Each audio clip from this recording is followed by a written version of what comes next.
has changed. It's an endless series of proxy battles, fought by mercenaries and machines. Nanomachines inside their bodies enhance and regulate their ability. After defeat on the battlefields of New York and New Mexico, Shia headed to a new hidden location. No more chanting or interaction. This latest exhibit would just be a flag waving arrogantly in front of a camera. There were no landmarks, no scenery, no clues at all to its whereabouts. It would be impossible to find, and nothing could stop the broadcast. Checkmate. And this would allow Shia to act smug for the next 4 to 8 years. That is, unless Pohl's agents could find a way to track it down. Challenge accepted.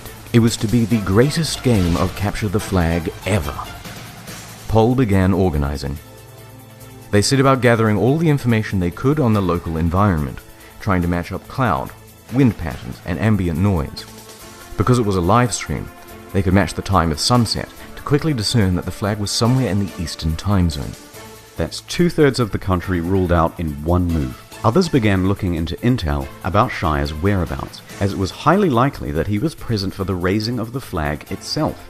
As time went on, distinct noises could be heard in the background, the croaking of frogs, suggesting water nearby. Then, the second big break, in the distance, just faintly, 2 jet streams. Pohl quickly opened a live feed of all of the air traffic across the eastern seaboard, but identifying these 2 lines, amongst all of this, would be a challenge. Meanwhile, social media trackers found this post. At a small town diner in Tennessee, this waitress couldn't help but brag about her run-in with Shia. It was another big break. TMZ also reported that Shia had been seen fly fishing in the area. The search was closing in on Greenville, Tennessee. The hunt was moving much faster now. According to the aviation team, 2 more planes would soon be flying overhead. If they could be spotted on the live stream, Pohl would have confirmation. Bingo. To further narrow down the search area, the aviation team started charting all of the flight paths of spotted planes.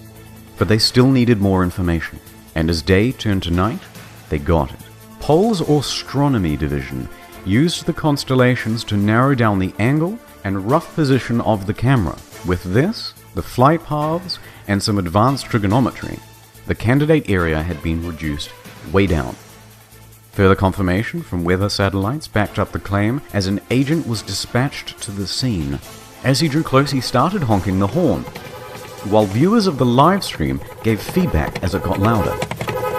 A few minutes later, target sighted. But he couldn't just head in during broad daylight and risk Shia's wrath. Instead, he had to wait for the cloak of night. In the meanwhile, Pohl got to work devising an infiltration strategy. A few hours later, the flag came down, and a MAGA hat and shirt went up. It was a beautiful moment, and it all took place on the live stream. Pohl's Central Intelligence Agency had clocked Windu Season 3 in 38 hours and 14 minutes, and poor Shia was divided for a 3rd time. Could he ever recover? Could this be the end? Well, as I was editing this video, there has been an update. The stream has gone down and the MAGA hat and shirt with it, but intel indicates that the flag will be up again soon. A drone was flown over the area, and you can see here that Shia is keeping guard of the flagless pole. In response, Operation Eagle Eye is on standby. The drone carries a sophisticated device. You can see here a MAGA hat, Confederate flag, and bucket. To find out what will happen next, stay tuned for Season 4.